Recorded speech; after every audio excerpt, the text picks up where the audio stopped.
La fille sauva accidentellement un PDG blessé. Mais elle refusa l'argent du PDG.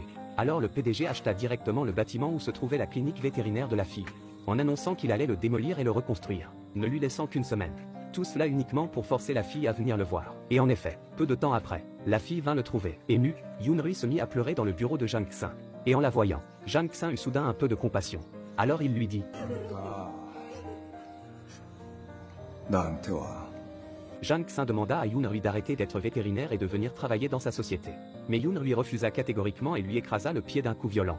Puis elle écrivit son numéro de compte à Jang Xin et promit de déménager dans la semaine, espérant que Jang Xin lui rendrait sa caution à temps. Puis elle partit en râlant, se demandant si l'esprit de Jang Xin n'était pas un peu dérangé, puisqu'il lui réservait toujours de nouvelles frayeurs. Et Jang Xin, seul à ce moment-là, riait bêtement, jetant de temps à autre un regard à ses chaussures marquées par Yoon-rui, comme si Yoon-rui avait apporté beaucoup de joie à sa vie monotone. Puisque Yoon-rui venait rarement en ville, elle en profita pour voir d'anciennes camarades, alors qu'elle discutait gaiement. Yura, qui avait toujours aimé s'opposer à Yoon-rui, arriva aussi. Dès qu'elle ouvrit la bouche, ce fut pour lancer des sarcasmes, lui demandant combien de temps elle comptait encore rester dans un tel village. Yoon-rui ne voulait pas lui répondre, mais Yura continua de se moquer.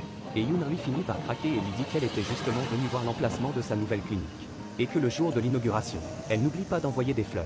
Voyant Yura furieuse, Yoon-rui se sentit aussitôt soulagée. Mais après coup, elle regretta énormément de ne pas avoir retenu sa langue, et retourna docilement voir Jang Xin. Jang Xin avait l'air d'avoir deviné qu'elle reviendrait.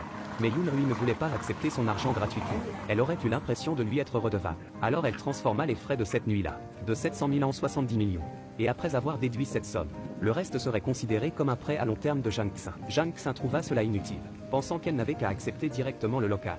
Mais Yoon-rui insista pour ne rien accepter gratuitement, son créancier devenant désormais Jang Xin. À partir de ce moment-là, ils devinrent des partenaires d'affaires égaux. Finalement, Jang Xin accepta sa proposition, se disant qu'être son créancier n'était pas si mal. Ensuite, Yoon-rui se mit avec énergie à aménager sa nouvelle clinique, du ménage à l'installation des meubles. Elle fit tout elle-même. La clinique prit peu à peu la forme qu'elle aimait. Grâce à ses efforts, tout fut prêt. Il ne manquait plus que l'ouverture. Un soir, Jang Xin se rendit à la clinique mais ne trouva pas Yoon-rui.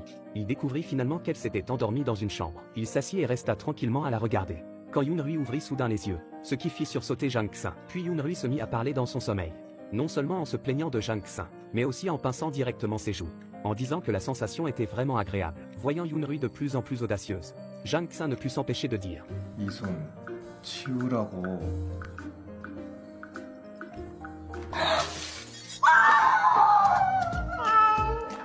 L'air devint aussitôt rempli de gêne.